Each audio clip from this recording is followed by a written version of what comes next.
Hi folks, it's me Gambit896 and I'm back with another video for you guys. Today I'm going to be re-reviewing American Vampire Volume 1. This is written by Scott Snyder with Stephen King helping to co-plot these first 5 issues, and the series is illustrated by Rafael Albuquerque, and as you can see from the bottom right corner of the front cover, or from the bottom part of the spine, this is published by DC under their Vertigo imprint, which, if you didn't know, Vertigo is the more mature audience orientated line of comics from DC, and this first trade collects the first 5 issues of the series. Essentially, American Vampire is it's about vampires in different time periods, essentially, and Scott Snyder is building a mythology upon which he's working vampires into different time points within history, and he does this during these first 5 issues, setting two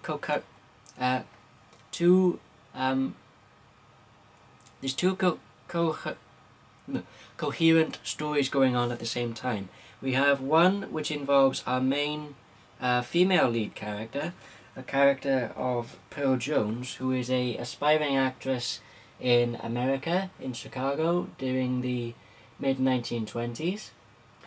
And we have her essentially trying to get herself noticed within the world of Hollywood, and she is invited to a party of a big-time movie producer during the early pages of the first issue, and suffice to say that the party takes quite a dark turn and has some unfortunate circumstances that Pearl unfortunately falls prey to. We then flash back to the late 1800s, which was the time of the Old West, and we have a inner narrative being played out by one of the characters, an author of a book named Bad Blood. William Bunting is essentially narrating the story of Skinner Sweet, and essentially Skinner Sweet is a very, very well known and very high profile outlaw during this time period, and Skinner Sweet has essentially been captured by Agent James Book, who we see on the train journey here, transporting Skinner Sweet to New Mexico to await his sentence and hanging for his crimes against the American people. But unbeknownst to James Book and the other passengers that we come into contact with, Skinner Sweet fills in James Book on a job that he and his gang pulled off 6 months prior to his arrest, and tells James Book, I could tell you where the loot is and you could keep it for yourself, and you could spoil that pretty little wife of yours. But Skinner Sweet's motives always have a double meaning, to say the least, and essentially he arranges a jailbreak, essentially, and causes the train to derail from the tracks, and essentially makes his escape. But ultimately, again, trouble befalls Skinner Sweet, to say the least, and we see that we have our first glimpse of one of the first European vampires, as you can see there. Now, the European vampires are what I would say are your typical vampires with your typical weaknesses. For example, the Europeans can't go out in daylight. They are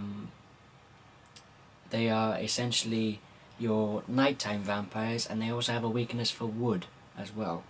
And then we catch up with both Pearl and Skinner Sweet back in, forward in time to 1925, and Pearl essentially finds out what happened to her at the party that night, and she finds out that she is essentially another American vampire, as you can see there. And then the story kind of, not branches off, but there are sort of several mini character stories that all intertwine and are part of an overarching story arc within these first 5 issues. That might sound a little bit confusing, but once you've read it, you'll probably understand what I'm trying to say.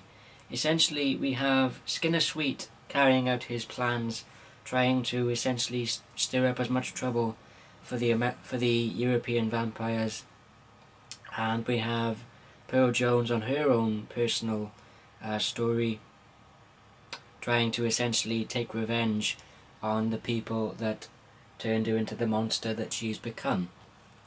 And here we have some more fantastic artwork by Rafael Albuquerque. You might not be able to see it, but this guy actually draws in 2 different styles for each time period. Let me just see if I can show you. Here we are. You might be able to tell the difference if I just show you this page of his artwork for America during the 1920s. That previous page with Skinner Sweet underwater was let me just check what the date was. I believe it's 1909. So it's quite it's a few years in the past, shall we say. And essentially we have some really great action scenes with Pearl, as you can see there. And I'll show you what I meant by the weakness for wood, as this isn't really a spoiler, as this character that Pearl kills off isn't a very fleshed out character. She's just one of the European vampires that are have essentially set up shop in America during this time period. And Pearl actually uses the cacti that grow around the area that she finds herself in to her advantage, in the respect to finish off the that European vampire.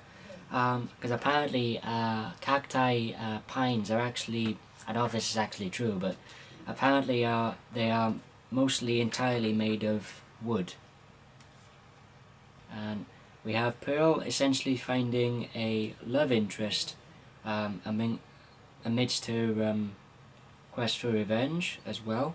But I'm not going to give away any more, as I want you guys to pick this up and read it, because I think this is an absolutely fantastic series, and I'm really looking forward to when the year hiatus is up for this series, so Scott Snyder can get back to doing just a fantastic job on the writing of this series.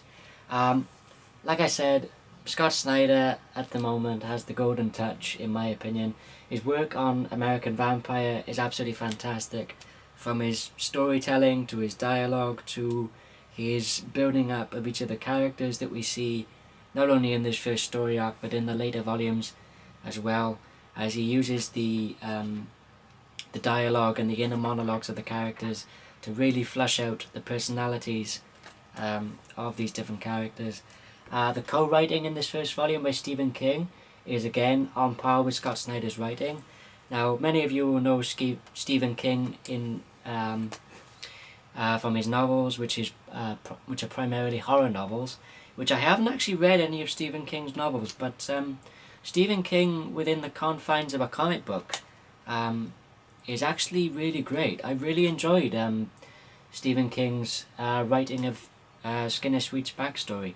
And also, like I said, the artwork by Rafael Albuquerque is, again, absolutely fantastic. Let me see if I can show you a example of one of the fight scenes in this, as you can see there. Like I said, I definitely recommend you pick up American Vampire if you're a fan of Scott Snyder, if you're a fan of Vertigo comics, or if you just want a really great, entertaining story which has vampires in it, or if there's any of you out there actually fans of vampires in general, and you want to read the next best thing that has vampires in it, I definitely recommend American Vampire. If I had to give this a rating, I'd give it an absolute 5 out of 5. And like I said, definitely recommend you pick it up.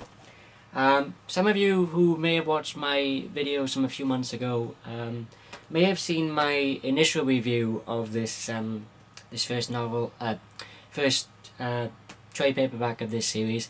I think what I may do when I upload this re-review video, as I've said, I've read this first volume now about at least 7 times, and I've enjoyed it every single time.